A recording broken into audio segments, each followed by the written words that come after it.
आज शाम की ही बस है, जल्दी से सामान पैक कर लो। ठीक है, सामान तो मैंने पहले ही पैक कर लिया है।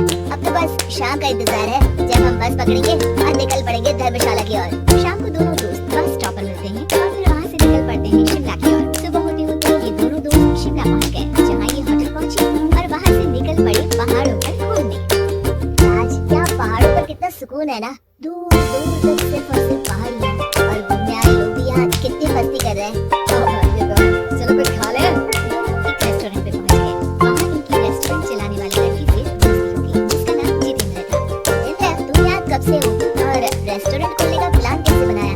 हेलो भाइयों, मैं तो यही का हूँ। बस बाहर कुछ साल के लिए गया था नौकरी करने, और फिर लौट आया और अपने यहाँ ही रेस्टोरेंट खोल लिया। पिछले 6 साल से यहीं पर हूँ। अरे लेकिन जितेंद्र, एक बात तो बताओ, रेस्टोरेंट ही क्यों, कुछ और काम क्यों नहीं? अरे भैया, अपना तो ये मानना है कि आदमी दुनिया में कहीं भी हो लेकिन उसे भूख तो लगेगी ही, और इसके लिए उसे खाना तो चाहिए ही। यानी ये धंधा किसी धंधा नहीं करता, इसलिए ये काम शुरू किया था। लेकिन इस काम में क्या मुनाफा भी होता है या फिर बस ऐसे ही काम चल रहा है शौकियाना तौर पर?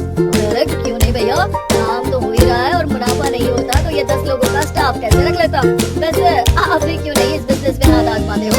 हाँ, आइडिया तो अच्छा है, लेकिन हम लोग तो सिर्फ यहाँ घूमने आए हैं और हमारे पास इतने पैसे भी नहीं है। अरे पैसों की चिंता क्यों करते हो? सिर्फ 5 लाख रुपए लगा कर भी आप काम शुरू कर सकते हो। अच्छा, वो कैसे? अरे आप रेस्टोरेंट में मेरे पार्टनर बन जाइए, जो मुनाफा होगा वो आधा आधा बांट लेंगे। राज को ये सुनकर अच्छा तो लगा, लेकिन राहुल को इस ऑफर में कुछ दिक्कत है। उसने कोने में ले जाकर राज को समझाना शुरू किया। राज, पागल मत बन, हम सिर्फ यहाँ घूमने आए हैं, ये ऑफर के चक्कर में क्यों पड़ रहे हो?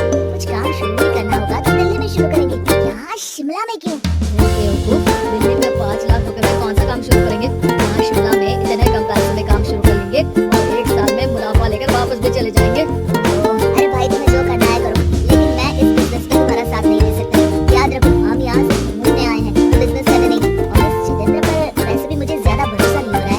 अरे तुम्हारी यही तो दिक्कत है, तुम्हें किसी पर भी भरोसा नहीं होता, लेकिन मुझे तो है। मुझे पता है कि इतने कम पैसों में मुझे जितेंद्र अपना बिजनेस पार्टनर बना रहा है। अरे लेकिन क्या गारंटी है कि पैसा लेने के बाद जितेंद्र तुम्हें बेवकूफ नहीं बनाएगा? अरे मुझे तो है, मैं कुछ नहीं जानता। मुझे सिर्फ ये पता है कि जितेंद्र मेरे बारे में ज्यादा ना जानते हुए भी मुझ पर कितना भरोसा कर रहा है। मुझे तो लग रहा है कि इसके पीछे उसकी मंशा ठीक नहीं है। बाकी तुम्हें जो ठीक लगे वो करो। मैं तो आज शाम की ही बस से वापस जा रहा हूँ। ठीक है, तुम चले जाओ, लेकिन याद रखना कि आज के बाद मुझसे कभी बात करने की कोशिश मत करना। राहुल गुस्से में वहाँ से चला जाता है। दूसरी ओर राज और जितेंद्र साथ में मिलकर काम करने लगे। राज ने अपने घर से 5 लाख रुपए ये कहकर लिए कि जल्द ही वो 2 गुने पैसे कमाकर 6 महीनों में लौटा देगा। कुछ दिनों बाद, भाई जितेंद्र, तुमने 5 लाख रुपए तो ले लिया है, लेकिन काम में बहुत तेजी नहीं दिख रही है।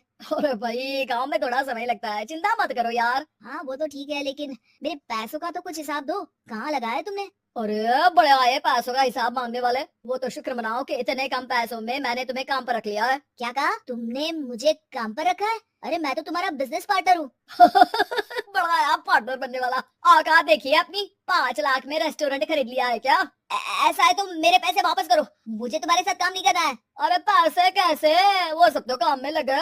अब तुम्हें वापस जाना है तो चले जाओ, कोई पैसा नहीं मिलने वाला है। राज को अपने साथ होने वाले धोखे का एहसास हो चुका था, लेकिन तब तक देर हो चुकी थी। उसे अपने दोस्त राहुल की याद सताने लगी, जिसने पहले ही आगाह कर दिया था कि इस बिजनेस में धोखा है, लेकिन अब तो देर हो चुकी थी। राज को अब कोई रास्ता नहीं सूझ रहा था। जितेंद्र भाई, मेरे पैसे वापस कर दो ताकि मैं लौट जाऊं। मुझे अब तुम्हारे साथ कोई काम नहीं करना भाई। ये सुनते ही जितेंद्र अपने कुछ साथियों के साथ राज पर टूट पड़ा और उसकी जमकर पिटाई कर दी। राज बेहोश हो चुका था। जब उसने आंख खोली तो उसे अपने सामने पूरा परिवार, पुराना दोस्त राहुल भी दिखा। सभी को देखकर राज की आंख में आंसू आ गए। राहुल, मुझे माफ कर दो। अगर समय रहता मैं तुम्हारी बात मान लेता तो आज शायद ये दिन ना देखना पड़ता। अरे शुक्र मनाओ कि जान बच गई। वो तो भला हो एक आदमी का जिसने मुझे फोन कर दिया था, तभी तुम्हारी जान बच सकी। मुझे माफ कर दे दोस्त, तेरी सलाह ना मानकर मैंने बड़ी भूल की है। अरे भाई, मेरे हाथ मत जोड़ो। बस ध्यान रखना कि अच्छा दोस्त आपको हमेशा अच्छी सलाह देता है, इसलिए दोस्तों की सलाह पर ध्यान देना।